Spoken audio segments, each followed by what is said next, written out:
যে অ্যাসাইলাম এর ক্ষেত্রে যারা 5 ইয়ার্সের আপনার রেফিউজি লিভ টু রিমেইনটা পায়, তাদের অনেকেরই ধারণা ছিল যে এই যে 5 বছরের ক্ষেত্রে আমাদের হয়তো 10 বছর ওয়েট করতে হবে সেটেলমেন্টের জন্য। তো তাদের ক্ষেত্রে আমি জাস্ট বলতে চাচ্ছি যে এই রুলসটা মূলত যারা ওয়ার্ক রিলেটেড ভিসায় আছে তাদের জন্য প্রযোজ্য হবে, এটা আপনাদের জন্য না। যারা অলরেডি এই দেশে রয়েছেন 5 ইয়ার্স রুটে, তাদের ক্ষেত্রে কিন্তু এই পরিবর্তনটা আসবে না। বাট ইংলিশ ল্যাঙ্গুয়েজের ক্ষেত্রে যদি পরিবর্তনটা করে, এখন সেটেলমেন্টের ক্ষেত্রে যেটা রয়েছে B1 লেভেল, এটাকে তাদের প্ল্যান হচ্ছে B2 লেভেল করার। সেটার ক্ষেত্রে কিন্তু ইংলিশ ল্যাঙ্গুয়েজ রিকোয়ারমেন্টসটা কিন্তু ভেরি ভেরি হাই হয়ে যাবে। এটা অনেক ক্ষেত্রে স্পাউসরা হয়তো এটা করতে পারবে না, এটা একটা tough. Stonebridge Legal Solutions Limited, your trusted immigration partner. তাহলে এই পর্যায়ে আমরা আর কোন বিষয়টা নিয়ে বড় পরিবর্তনের ক্ষেত্রে তারা রিফিউজি বা অ্যাসাইলামের ক্ষেত্রে নতুন কি অ্যাসাইলামের ক্ষেত্রে অনেকেই আসলে আমার প্রচুর কল আসছিল আপনার বিগত কয়েকদিন, যে অ্যাসাইলামের ক্ষেত্রে যারা 5 ইয়ার্সের আপনার রেফিউজি লিভ টু রিমেইনটা পায়, তাদের অনেকেরই ধারণা ছিল যে এই যে 5 বছরের ক্ষেত্রে আমাদের হয়তো 10 বছর ওয়েট করতে হবে সেটেলমেন্টের জন্য। তো তাদের ক্ষেত্রে আমি জাস্ট বলতে চাচ্ছি যে এই রুলসটা মূলত যারা ওয়ার্ক রিলেটেড ভিসায় আছে তাদের জন্য প্রযোজ্য হবে, এটা আপনাদের জন্য না।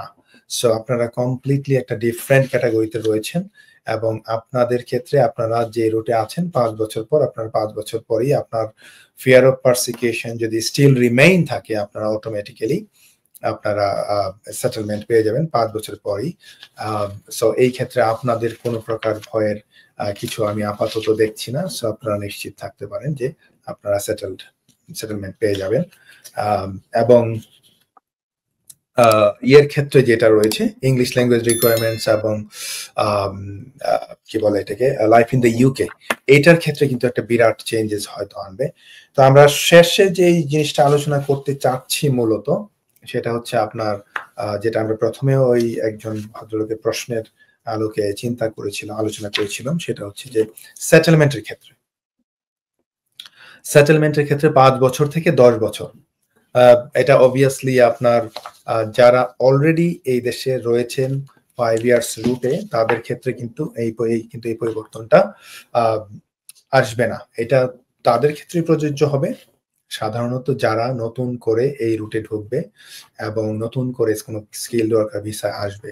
তো এটা অনেকেই আমাকে প্রশ্ন করেছেন যে যারা অ্যাসাইলাম সিকার, তারা আপনার এখানে প্রযোজ্য হবে কিনা তাদের ক্ষেত্রে এই 5 ইয়ার্স বা 10 ইয়ার্স রুট টু সেটেলমেন্ট, এটা কিন্তু প্রযোজ্য হবে না।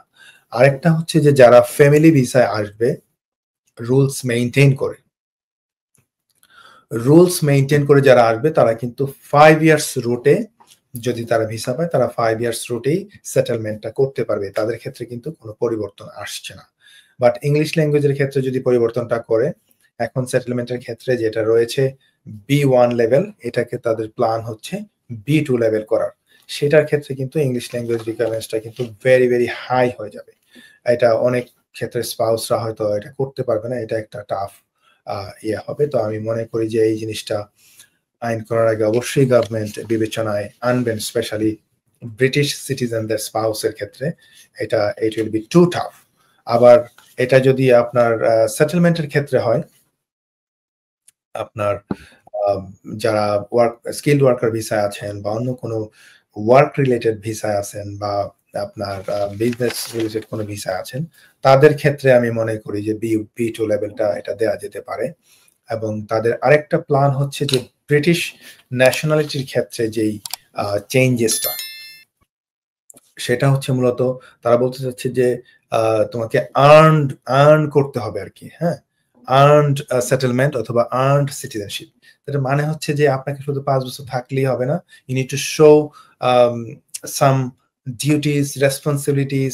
লাইক কিছু ক্ষেত্রে তারা বলছে যে কিছু ক্ষেত্রে তারা ছাড় দিবে যদি 10 বছর করেও রুলসটা, কিন্তু আপনি যদি অনেক ভালো কিছু করেন সমাজের জন্য, সোসাইটির জন্য, অনেক চ্যারিটি ওয়ার্ক করেন বা অনেক কিছু, এইগুলি কিন্তু অ্যাড অন হবে। সো দ্যাট মিনস হচ্ছে যে আপনি যদি কোনো প্রকার মানে আপনার কোনো প্রকার ঝামেলা না থাকে, আপনি যদি একজন গুড ক্যারেক্টার পারসন হন এবং আপনি যদি অনেক কিছু এখানে করেন, কন্ট্রিবিউট করেন টু দ্য সোসাইটি, এই মানে ক্ষেত্রে এটা কি ফিনান্সিয়াল কন্ট্রিবিউশন নাকি সোশ্যাল কন্ট্রিবিউশন?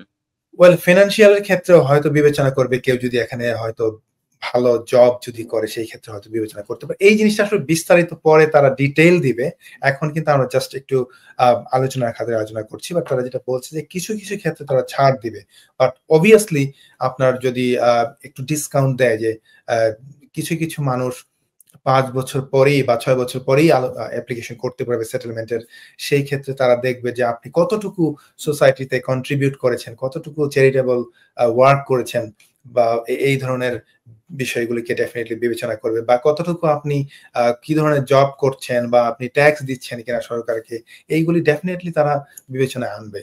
তো এগুলোর জন্য এটার মানদণ্ড কি হবে? কতটুকু কাজ করলে 9 বছরের মধ্যে হয়ে যাবে, কতটুকু কাজ করলে 6 বছরের মধ্যে সেটেলমেন্ট হবে, এটার কি কোনো স্পেসিফিক কোনো মানদণ্ড এখনো তারা নির্দিষ্ট করে নাই, বাট আমার বিশ্বাস যে তারা একটা ক্যাটাগরি করবে, কারণ তারা এই জিনিসটাতে একটা ক্লু দিয়েছে যে এই জায়গাটাতে তারা কিছু ডিপেন্ড করবে কেস ওয়ার্কারের উপর, এবং আপনি কি ধরনের কাজ করছেন সেটার উপর হয়তো একটু ইয়ে করবে, বিবেচনা। তাহলে এত লম্বা 10 বছর থাকার দরকার কি? এখানে তো 7 বছরের বাচ্চাদের ক্রাইটেরিয়া একটা আছে যে কারো সন্তান যদি বিদেশে মানে ইংল্যান্ডে জন্মগ্রহণ করে এবং 7 বছর হলে তারা তো পার্মানেন্ট রেসিডেন্সির জন্য অ্যাপ্লিকেশন করতে পারেন। জি তানভীর ভাই, এখানে আপনি যেটা বললেন সেটা হচ্ছে যে 7 বছর এদেশে থাকার পর যে আইনটা রয়েছে সেটাতে তাদের চেঞ্জ করার কোনো মানসিকতা আমি দেখি নাই। তাদেরকে কিন্তু বলছে যে এটা রিমেইন থাকবে। সো 7 বছর পর একটা বাচ্চা যদি এই দেশে জন্ম নেয় বা নির্দিষ্ট সময় এদেশে থাকে 7 বছর, এবং তারা যদি 18 ইয়ার্স এর নিচে হয় তাদের বয়স, এখন যে বর্তমান আইনটা রয়েছে, জন্ম যদি ইউকেতে হয় তাহলে কিন্তু তারা 7 বছর পর সরাসরি সেটেলমেন্ট পাচ্ছে। কিন্তু একটা জিনিস আপনার এখানে মাথায় রাখতে হবে, সে সেটেলমেন্ট পাচ্ছে, তার প্যারেন্টসরা কিন্তু পাচ্ছে না। তার প্যারেন্টসরা যদি পেতে চায় সেটেলমেন্ট, তাদেরকে কিন্তু আবার একটা লম্বা সময় অপেক্ষা করতেই হবে। সো এটা শুধুমাত্র বাচ্চাদের জন্য, যারা বর্ন হয়েছে অথবা যারা বাইরে থেকে এসে 7 বছর থেকেছে, তাদের জন্য হচ্ছে আপনার 2.5 বছরের ভিসা, আর যারা জন্ম হয়েছে তাদের জন্য সেটেলমেন্ট। এটা হচ্ছে বর্তমান আইন অনুযায়ী। আর যারা এখানে 2.5 বছরের ভিসা পাবে বাচ্চারা, তারা 2.5 বছর করে 2 বার আপনার এক্সটেনশন করে 5 বছর পরে সেটেলমেন্টে যেতে পারবে। This are the rules. আর একটা বিষয় এখানে আমরা একটু বলতে চাচ্ছি, দেখেন আমরা যেহেতু হিউম্যান রাইটস নিয়ে কাজ করি, অ্যাসাইলাম নিয়ে কাজ করি, এই একটা বিষয় ভেরি ভেরি ইম্পর্টেন্ট, সেটা হচ্ছে যে গভর্নমেন্ট যেটা বলতে চাচ্ছে যে দেখেন, এখানে আপনি যখন স্পাউস ভিসা অ্যাপ্লাই করবেন বা অনেক ক্যাটাগরি রয়েছে, আপনার রুল যদি আপনি মেইনটেইন করে অ্যাপ্লিকেশন করেন অ্যাবসলিউটলি ফাইন, কিন্তু এর বাইরে যে জিনিসটা ছিল সেটা হচ্ছে আপনার এক্সেপশনাল রিজন। এক্সেপশনাল রিজন বলতে আপনি তো বুঝছেন, এখানে ধরেন আপনার বাচ্চা থাকতে পারে, বৃদ্ধ কেউ থাকতে পারে, কোনো স্পেসিফিক কোনো মেডিকেল রিজন থাকতে পারে। তো যেই রিজনগুলি অ্যাকচুয়ালি এক্সেপশনাল, এই এক্সেপশনাল রিজনের ক্ষেত্রে তো আপনাকে এক্সেপশনালি হিউম্যান রাইটসটা তো এই জায়গাটাতেই আসে, যেখানে আপনি দেখবেন যে এটা একটা এক্সেপশনাল রিজন, আপনাকে অ্যালাউ করা উচিত। তো সেই জায়গাটাকে তারা খুব কঠোর হওয়ার কথা বলছে, এখানে একটা ইঙ্গিত দিয়েছে। সো এই জিনিসটা আমি মনে করি যে যারা হিউম্যান রাইটস লয়ার, তো তাদের ক্ষেত্রে এটা আমি মানে ব্যক্তিগতভাবে এটা কনডেম করি যে এটা অবশ্যই বিবেচনা করা উচিত প্রত্যেকটা মানুষের, হিউম্যান রাইটসটা আছে কেন। হিউম্যান রাইটস ইস্যু থাকলে আপনাকে এটা অ্যাপ্লাই করতে হবে। আপনার যদি এখানে একটা স্পেসিফিক রিজন থাকে, হিউম্যান রাইটস এলিমেন্ট থাকে, সেটাকে আপনার বিবেচনা করতে হবে। এটাকে যদি আপনি ঢালাওভাবে বন্ধ করে দেন, সেটা কিন্তু কখনোই কাম্য নয়। তো নতুন প্রস্তাবনা কি হিউম্যান রাইটস এর এটি কি একেবারে বন্ধ করে দাও? বন্ধ করে দেওয়ার কথা বলছে না, তারা অনেক স্ট্রিক্ট হওয়ার কথা বলছে, এবং তারা অনেকে বলছে যে হিউম্যান রাইটস এর এক্সেপশনাল এটা নাকি ব্যাকডোর দিয়ে একটা করার মতো। বাট এটাকে আমি স্ট্রংলি আসলে কনডেম করতে চাই এই জায়গাটাকে, যে যদি আপনারা মনে করেন যে এখানে হিউম্যান রাইটস এর ইস্যু রয়েছে, আপনি এটাকে অবশ্যই ফ্লেক্সিবিলিটি নিয়ে বিবেচনা করা উচিত।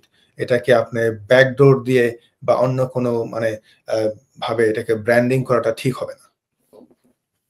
সো আমি মনে করি যে এই জায়গাটাতে অবশ্যই হোম অফিস এবং গভর্নমেন্ট ফ্লেক্সিবিলিটি দেখাবে, কারণ এই যে দেশ আমরা যেটাকে বলি যে ইউকে মানে হিউম্যান রাইটস কে আপহোল্ড করে, তারা এখনো কিন্তু আপনার ECHR কে মেইনটেইন করছে, যদিও তারা বের হয়ে গেছে আপনার ইয়ে থেকে ব্রেক্সিটের মাধ্যমে ইউরোপিয়ান ইউনিয়ন থেকে, কিন্তু তারা কিন্তু স্টিল আপনার ECHR কে আপহোল্ড করছে এবং ইউরোপিয়ান হিউম্যান রাইটস কে তারা কিন্তু যথেষ্ট আপনার সম্মানের সাথে এখনো এটাকে বিবেচনা করে সবকিছু।